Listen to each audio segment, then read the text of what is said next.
Hay algún material importante en el día de hoy, pero quiero ir a mi editorial, porque la Argentina no está pasando buenos momentos, desde lo social, desde lo político. Si teniendo todo lo que acabo de describir que tenemos en nuestro territorio, lo que no tenemos es gente que entienda que el diálogo es lo mejor y que entienda que las mezquindades personales e ideológicas no conducen absolutamente a nada. Desde lo político tengo que decir que Cristina no es Perón, ni San José 1111, Puerta de Hierro. La realidad en definitiva mata relato, ¿no?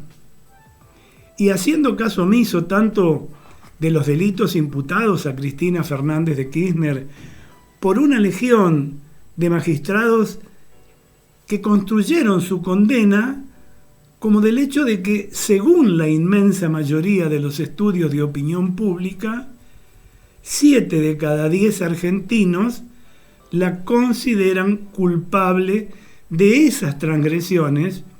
Una numerosa legión de militantes y simpatizantes de ella han decidido igual acompañarla días pasados, sostenerla políticamente y reclamar por su libertad y contra su inhabilitación política, penas accesoria que es descrita por ese sector como una proscripción. En el reino de los relatos, ya saben ustedes, cada quien o cada sector elige la narrativa que más le conviene. Todo es según el color del cristal con que se mire. Siempre es así. En lugar de ver para creer, parece que todos los sectores prefieren creer para ver, es decir, para elegir lo que prefieren ver y negarse a veces a la realidad. En última instancia, las políticas tienden a confirmar la verdad de los relatos propios. Y en ese sentido, la verdad final termina estando determinando por la fuerza que es capaz de sostener cada narración. No se trata de torneos dialécticos, sino de pulseadas de poder. Pero eso es en la cúpula. La condena sufrida por Cristina Kirchner y el número detrás de los respaldos que ella ha suscitado producen efectos tanto hacia adentro del kirchnerismo como a su costado o en el terreno del peronismo no kirchnerista, en partidos predispuestos a acompañarlo y también en la vereda de enfrente, donde el despliegue militante y la eventualidad de que las fuerzas que cuestionan el programa libertario puedan superar su fraccionamiento y consigan estructurar una oposición medianamente unida. Provocan mucha inquietud, como supo resumirlo días pasados en un programa de televisión el senador Luis Juez. Y lo voy a citar. Cristina ha logrado una centralidad monstruosa y entonces a los imbéciles que creen que es un motivo para festejar, le diría, hay que preocuparse. Y hasta hace eco a las comparaciones de la inhabilitación de la señora con la proscripción de Perón.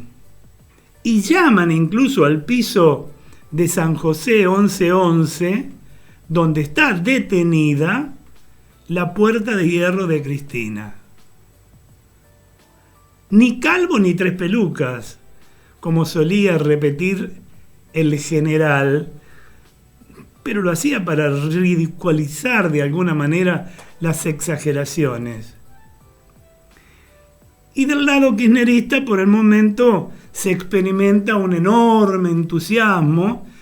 Vamos a volver, cantan con fe muchos de ellos, aunque sus voces van progresivamente apagándose. Y la señora de Kirchner, desde su prisión domiciliaria en el barrio de Constitución, los alienta a creerlo. Tiene la posibilidad de estar en las redes, cosa que ningún presidiario tiene. Ella ya no estará en la boleta de la tercera sección electoral bonaerense, ¿no? Por cierto, otros a lo mejor tendrán que hacer el esfuerzo para volver, como dicen. Y hay, sin embargo, algunos cuadros destacados que se inclinan por eludir el compromiso electoral de este año, como que lo quieren dejar pasar. Lo hacen interpretando la abstención y la no presentación en los comicios de octubre como una especie de protesta. Protesta contra la obligada ausencia de la señora de Kirchner. Miren, hace días, en el plenario de dirigentes realizado precisamente el jueves 12 en la sede del Partido Justicialista, Juan Grabois, el impresentable, formuló esa propuesta precisamente.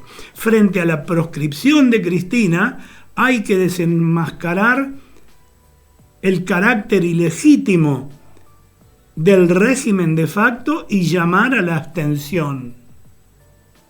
Bueno, tal vez se trató de una astucia táctica destinada a atribuir a una consigna propia, un fenómeno que ya se ha manifestado automáticamente en este ciclo electoral.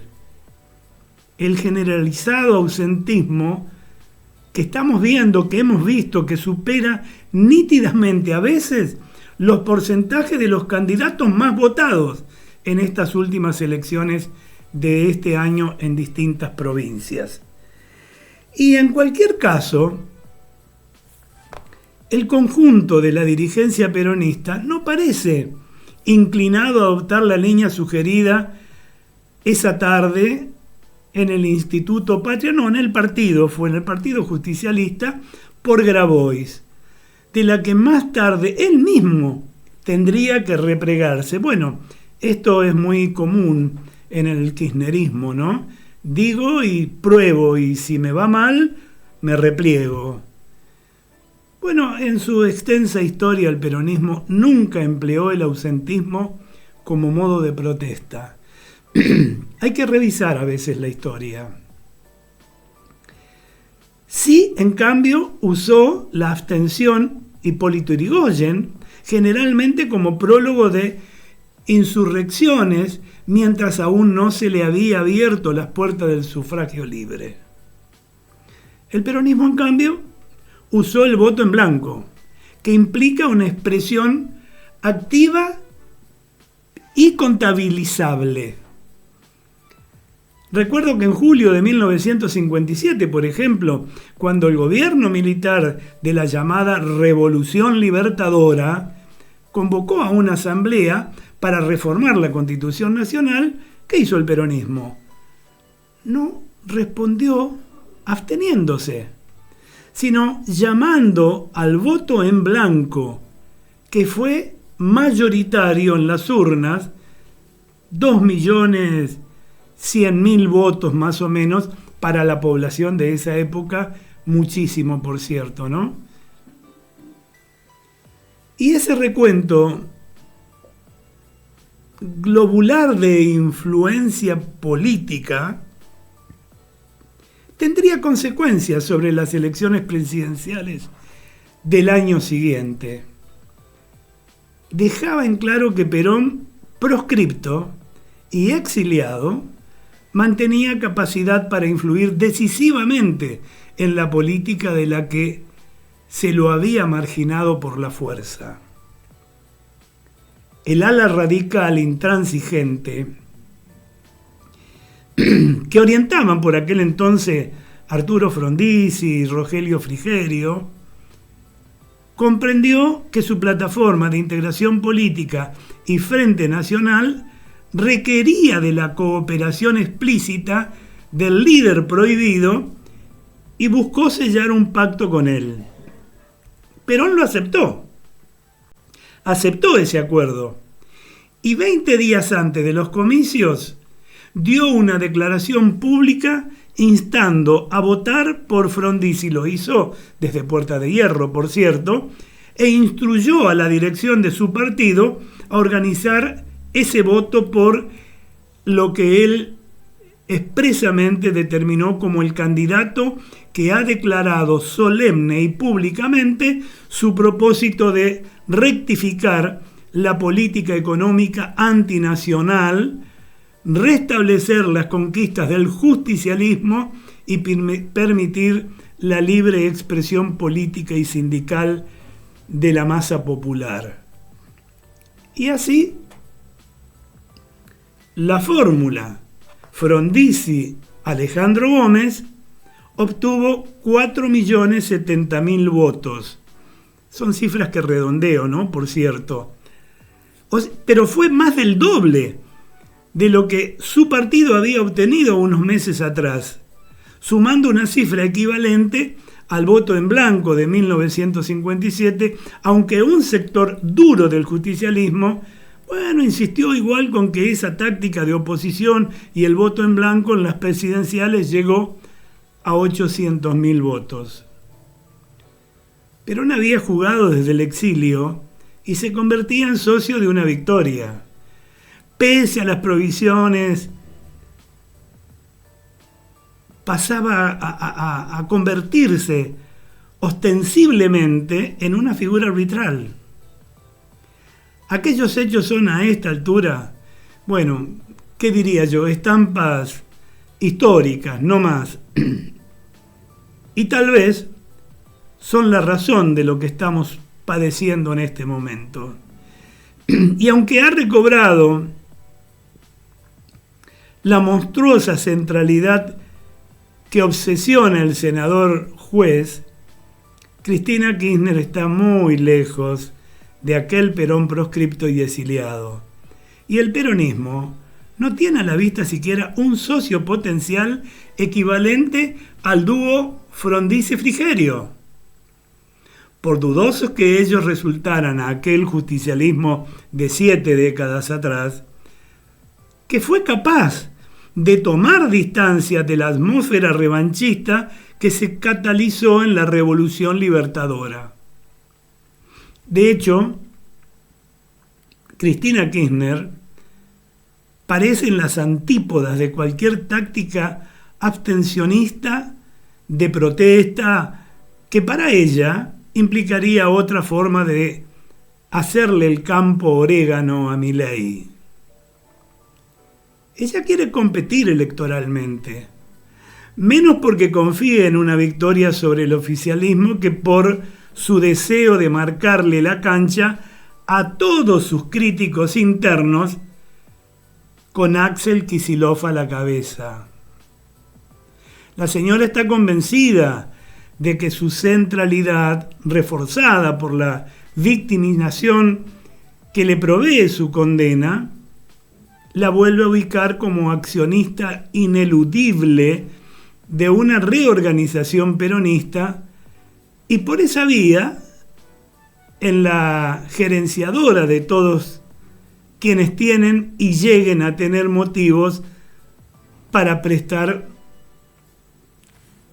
y de alguna manera protestar contra el gobierno libertario. Ella apuesta a que el programa de Milei es socialmente insostenible. Y lo dije tal cual ella lo pronuncia.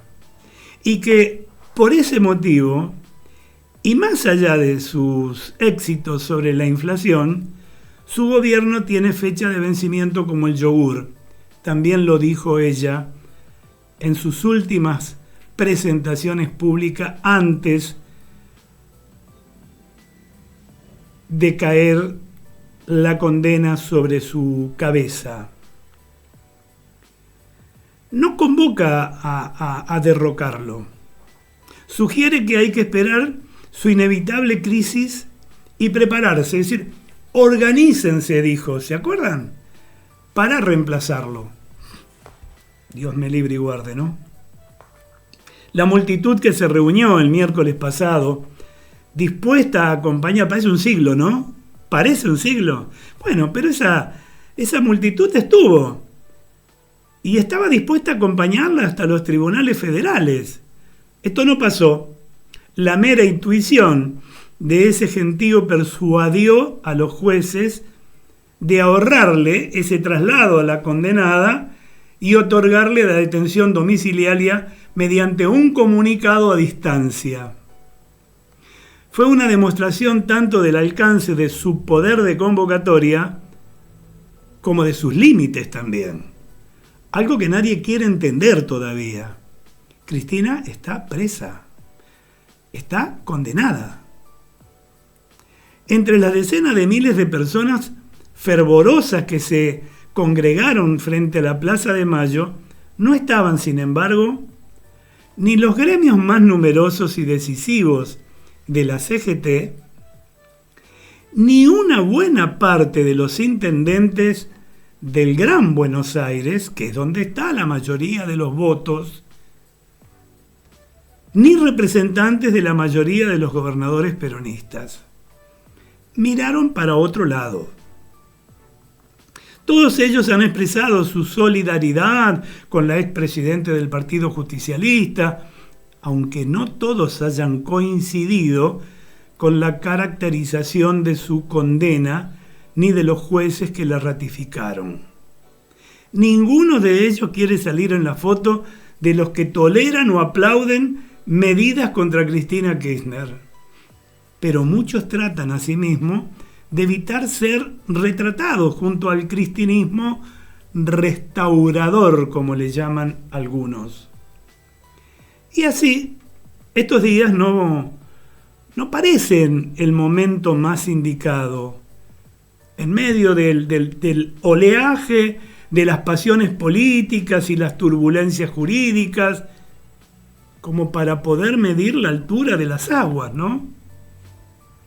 En unas semanas, cuando la prisión domiciliaria de la señora de Kirchner tenga cierto tiempo de rodaje y se pueda verificar si sus indicaciones y directivas llegan a destino y son interpretadas adecuadamente y obedecidas, al menos en el territorio que más le interesa a ella, la provincia de Buenos Aires, específicamente incluso el conurbano, y más específicamente la tercera sección electoral. Y ahí podría recién dimensionarse, quizás adecuadamente, lo que hoy se describe rápidamente como centralidad. Centralidad monstruosa en los términos del senador Luis Juez. Más que encerrarse en dudosas abstenciones, el peronismo tiene por delante la tarea de reparar el aislamiento que hoy paga y sus causas. Necesita recuperar confianza pública, llegar más allá de los propios adeptos. Con los suyos no alcanza. En el camino deberá reflexionar sobre el contradictorio papel que juega la señora de Kirchner, si, por un lado, hoy parece contribuir con su condena a la unidad, pero por el otro es como una especie de tapón para buscar aliados hacia el centro del paisaje político, crecer ganando o recuperando un electorado que en el 2023 prefirió a Milei y volver a triunfar. Miren, además, ¿cuántas derrotas organizó o condujo ella en los últimos años? todas. Ese balance y la elaboración de un programa y de un lenguaje adaptado a los tiempos resulta más importante que los gestos de acompañamiento, de lealtad, de obediencia, aunque los incluya. Requiere repensar la realidad y salir con mente abierta a la búsqueda de interlocutores y aliados.